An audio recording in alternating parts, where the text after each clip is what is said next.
Bonjour à toutes et à tous, j'espère que vous allez bien. Je suis super contente de vous retrouver aujourd'hui pour une nouvelle vidéo. C'est une vidéo qui m'a été inspirée par la créatrice de contenu Daisy Rich, une créatrice américaine. J'adore son contenu, j'adore son style et je me suis dit que j'allais un petit peu adapter ce contenu à ma sauce et à notre vie de maman. J'espère que ce contenu vous plaira, un format un petit peu différent. J'ai pris mon petit micro en main pour changer. Donc voilà, si vous êtes fatigué, débordé, que vous n'avez pas le temps, mais que pour autant vous avez quand même envie de vous sentir un petit peu stylé, apprêté, sans pression évidemment, cette vidéo est faite pour vous. Et puis si vous êtes en période de postpartum et que c'est pas le moment, que vous n'avez pas la tête à ça et que c'est pas dans vos priorités, ce qui est tout à fait normal, écoutez, regardez quand même la vidéo, on ne sait jamais, enregistrez-la pour plus tard, ça pourra peut-être vous servir. J'insiste sur le fait que vous prenez ce qui vous intéresse dans cette vidéo et le reste, vous laissez de côté. Maintenant que le petit aparté est fait, c'est parti. Alors, le tout premier conseil que je peux vous donner, c'est de trouver votre uniforme de maman. Pour moi, c'est mom jeans, t-shirt près du corps ou ample en fonction de comment je le sens, et blazer fluide ou plus structuré en fonction de comment je le sens également. C'est vraiment ma tenue par défaut dans laquelle je me sens bien, confortable et pour autant qui me donne un air quand même toujours apprêté. Donc, je vous conseille vraiment de prendre le temps de réfléchir à ces tenues dans lesquelles vous vous sentez bien et qui sont faciles à assembler et d'avoir toujours quelques variantes dans votre garde-robe de votre uniforme, de votre tenue confortable mais élégante par défaut. Deuxième conseil pour vous faire gagner du temps ou tout simplement réduire votre charge mentale, c'est de miser sur les habits qui vous font une tenue complète le plus vite possible. Donc pour ça, on a les robes, les combinaisons. Toujours pas pour vous inciter à acheter ou à faire du shopping, mais la prochaine fois, essayez de regarder les ensembles. Donc un haut et un pantalon qui vont ensemble, ça vous fait directement une tenue complète et ça vous donne directement une allure apprêtée.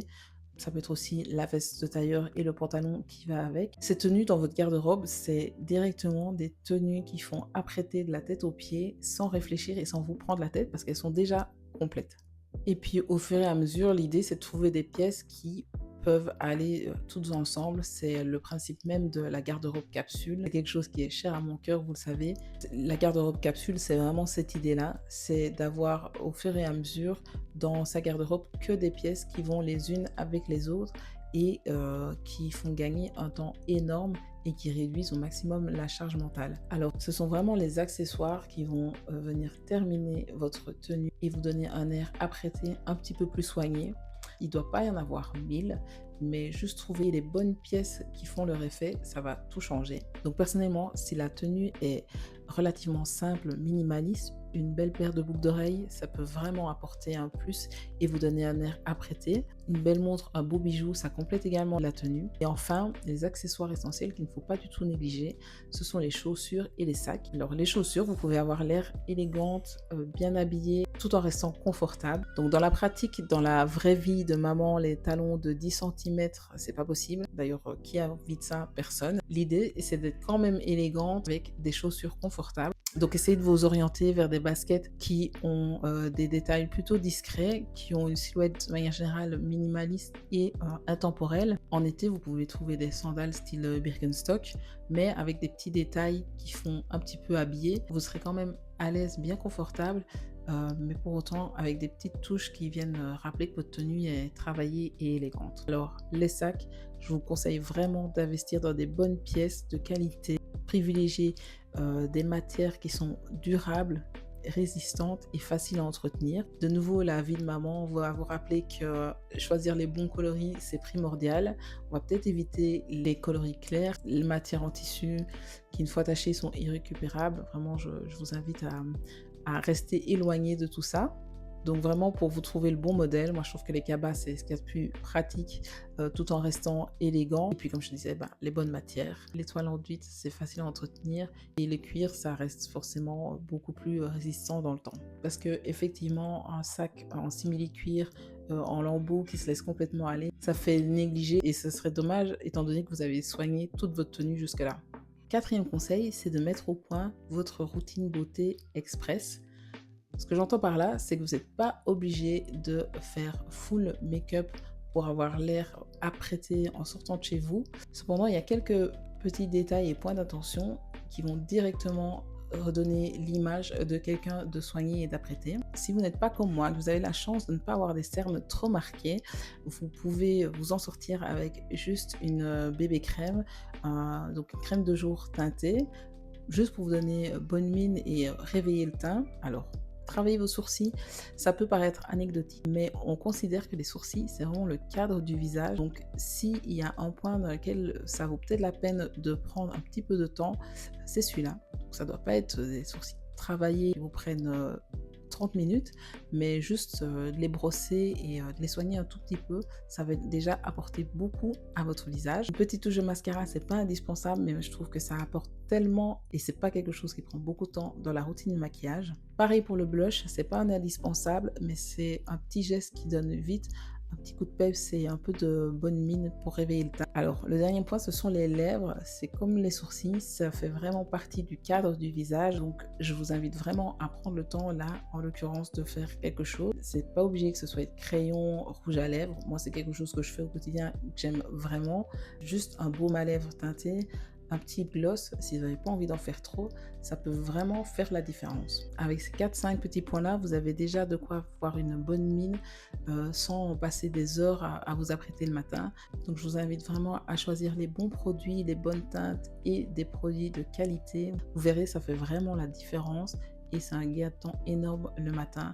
Quand vous avez vos quelques produits phares, vous n'avez pas à réfléchir et ça deviendra un automatisme aussi. Alors, dernier point et non des moindres, c'est de prêter attention à vos cheveux et à vos ongles. Ce sont vraiment ces détails-là qui donnent un air soigné ou un air négligé. Trouvez-vous une coiffure facile et rapide à réaliser pour vous. Ce sera comme la tenue uniforme, votre coiffure par défaut. Les cheveux en tirent en arrière, une petite tresse, une pince.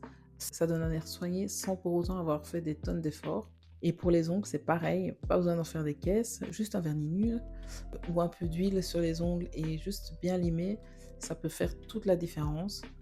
Essayez de trouver un système qui fonctionne pour vous. Aller au salon pour se faire les ongles, ça prend du temps, on n'a pas forcément le temps pour ça, mais il y a plein d'autres alternatives. Vous pouvez aussi tout simplement mettre du vernis classique.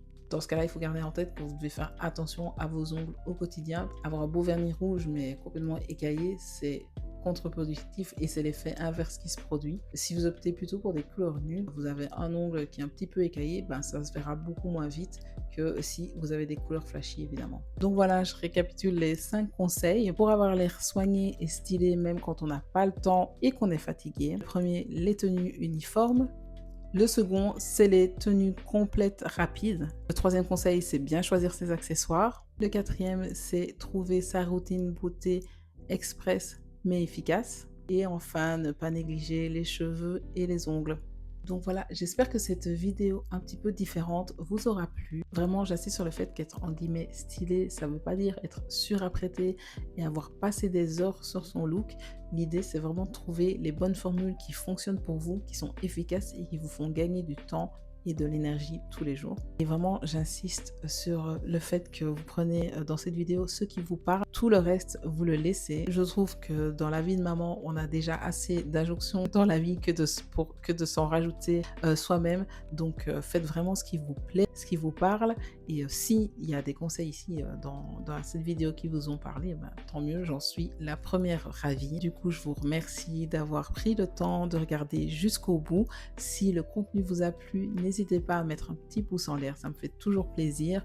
Chaque commentaire me va aussi droit au cœur et n'hésitez pas à vous abonner si ce n'est pas encore fait. Moi, je vous retrouve très bientôt pour une prochaine vidéo.